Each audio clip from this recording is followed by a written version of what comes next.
Na Rússia, por exemplo, se procurou fazer isso no começo. A ideia era ter uma agricultura baseada no trabalho cooperativo, coletivizado, não pequenas parcelas individuais. O que eles fizeram? Vão tomar a terra dos pequenos camponeses? Pelo contrário, eles deram a terra para os pequenos camponeses que tinham proprietários em cima que só ganhavam renda. Mas falavam, vamos fazer uma propriedade coletiva que seja tão produtiva que o camponês fale, poxa, eu vou viver melhor se eu aderir aquilo ali do que se eu ficar na minha propriedadezinha pequena aqui.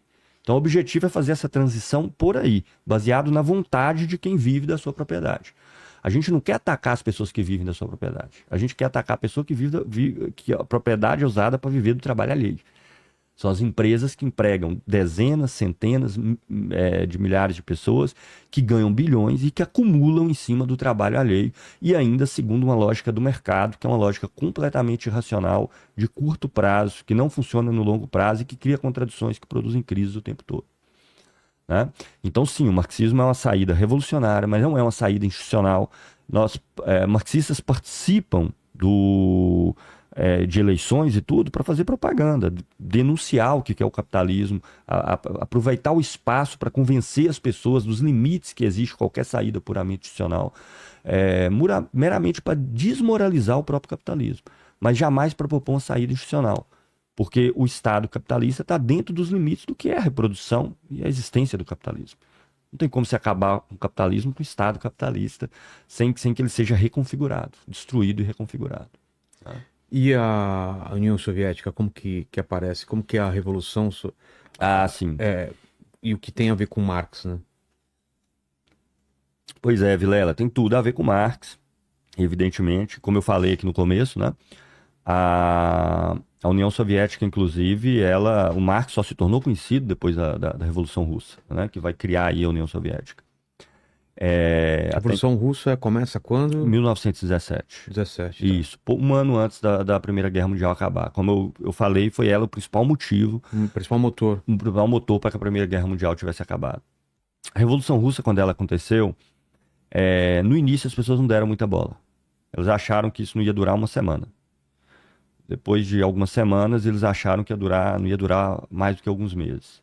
Depois de alguns meses, eles acharam que não ia durar nem um ano. E aí, depois que durou um ano, eles começaram a levar a sério aquilo ali. Você tá entendendo?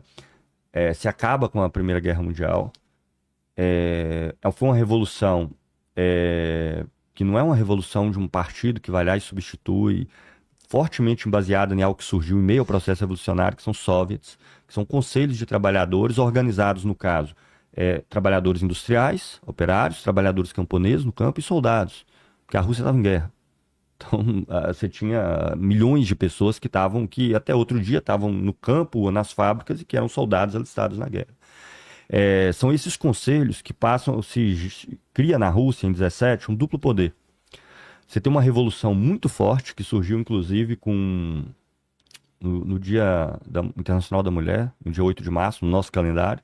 O calendário deles era fevereiro, porque lá eles usam um calendário diferente, é o calendário juliano, não é o gregoriano, que é o nosso.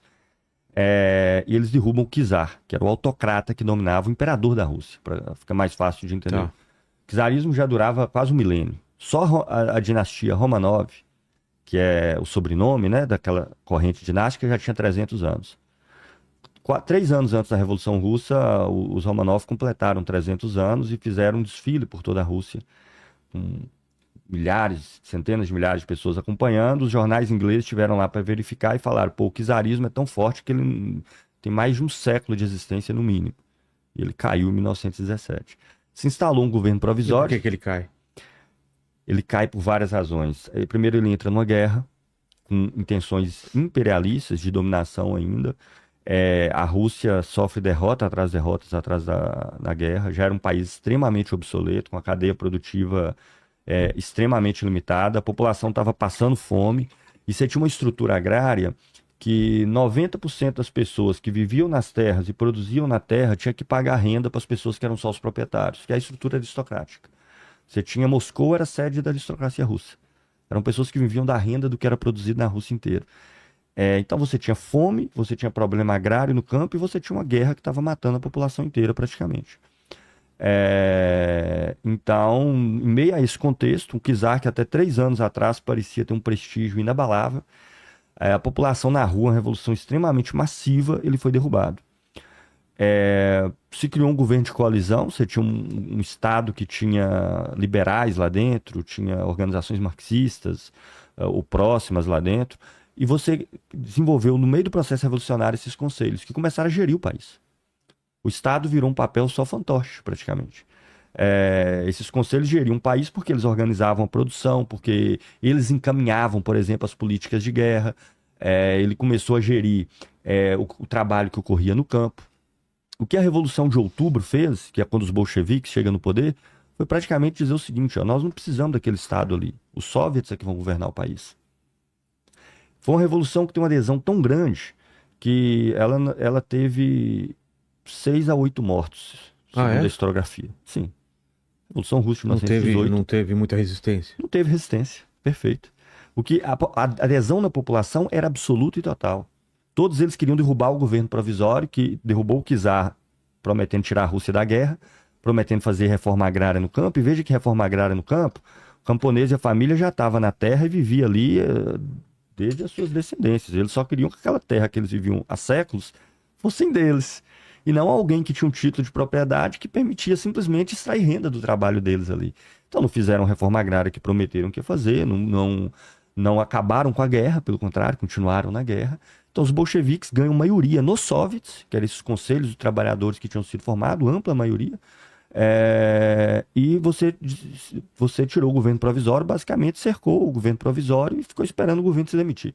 Quem eram os bolcheviques? Os bolcheviques é essa organização que tinha Lenin o principal nome, Sim. tá? Que era uma organização marxista, que surgiu na Rússia ali na virada do 19 para o 20 e que foi muito atuante ali do início do século 20 até a Revolução.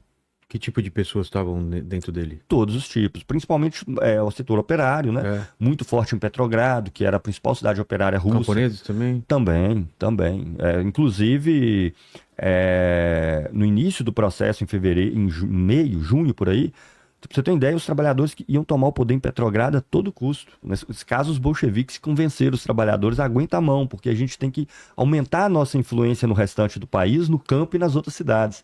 Senão nós vamos fazer igual a Comuna de Paris. A Comuna de Paris tem uma revolução que foi vitoriosa em Paris e eles se fecharam lá dentro, até que os alemães se juntaram com o que sobrou do exército francês, cercou a cidade e destruiu tudo.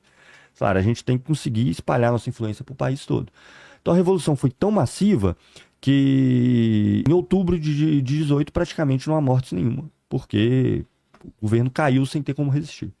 Então fala assim, então vocês marxistas defendem uma revolução violenta? Fala, olha, toda mudança na sociedade, se tiver resistência, se você for força majoritária, ganhar a força majoritária e tiver resistência do outro lado, você vai ter que lutar, evidentemente. Mas isso não é porque você opta pela violência. E se o processo for muito massificado, ele pode ser não violento. Mas é o que aconteceu depois da Revolução, o mundo inteiro se uniu para destruir a Revolução Russa.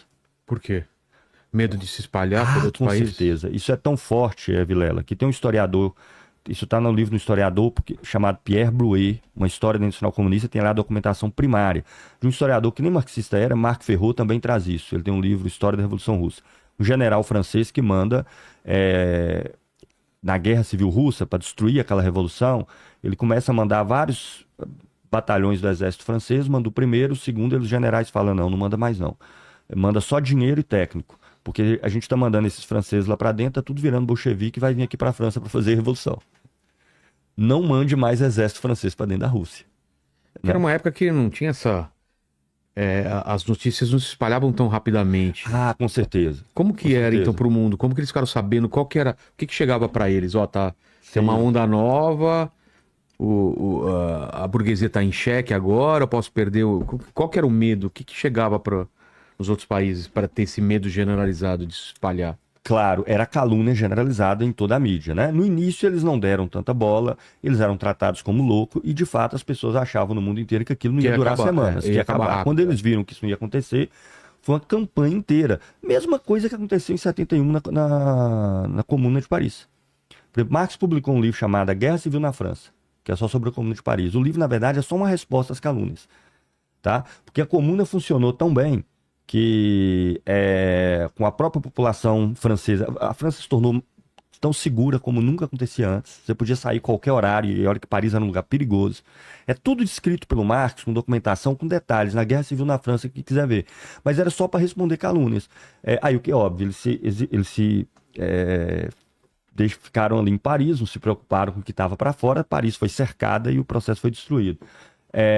Os russos não fizeram isso, os russos aprenderam. Os russos falaram, não, nós vamos ter, após a Revolução, criar um exército para nos defender. A ideia aqui não é um exército para expandir e atacar, intervir nos outros países, mas para nos defender, e foi o que aconteceu. Teve uma campanha de calúnias muito forte, mas depois foi na marra mesmo, foi no chumbo. Então se organizou uma guerra civil na Rússia que foi inteira financiada por fora. Só soldados japoneses vieram 70 mil. 2, 3 mil soldados ingleses, soldados franceses, mas muito dinheiro e técnica especializada. A revolução foi tão forte que eles conseguiram reorganizar um exército, porque aquele estado que existia antes foi completamente reconfigurado, né? Se destruiu a forma de estado que existia no czarismo, no governo provisório, e se criou outra coisa.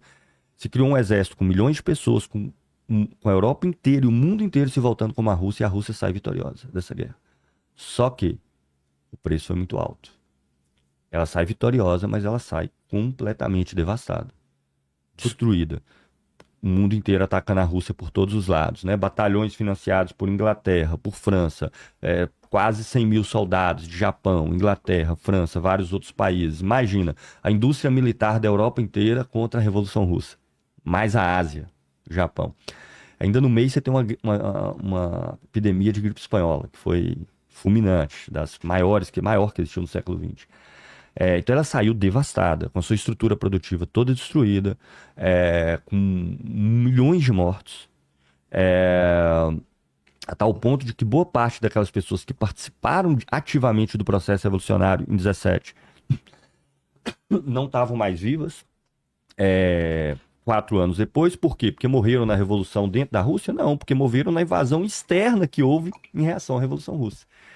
E um cenário de escassez muito grande, isso favoreceu uma burocratização tremenda no interior da União Soviética. É aí que vai ascender a figura de Stalin. E se cria uma burocracia, todos aqueles organismos com participação democrática com que a Revolução surgiu perdem completamente a sua efetividade, viram uma burocracia privilegiada que ainda usa o trabalho coletivizado, o trabalho planejado, mas feito de maneira burocrática e controlada por mão de ferro, por meio de uma burocracia que teve por Stalin um dos principais nomes. E aí sim, você teve um dos regimes que, do ponto de vista do método utilizado, pode ser tranquilamente comparado com o nazismo. Tá? Desculpe aí as pessoas fãs aí do tio do bigode, mas sim, do ponto de vista dos métodos, o stalinismo foi pior que o nazismo. Do ponto de vista dos métodos utilizados, porque era uma sociedade vigiada num patamar extremo. E ele foi ficando cada vez mais neurótico, né? Essa coisa foi piorando ao longo do tempo. Para você ter ideia, os revolucionários que estiveram à frente desse processo em 17, praticamente todos foram mortos.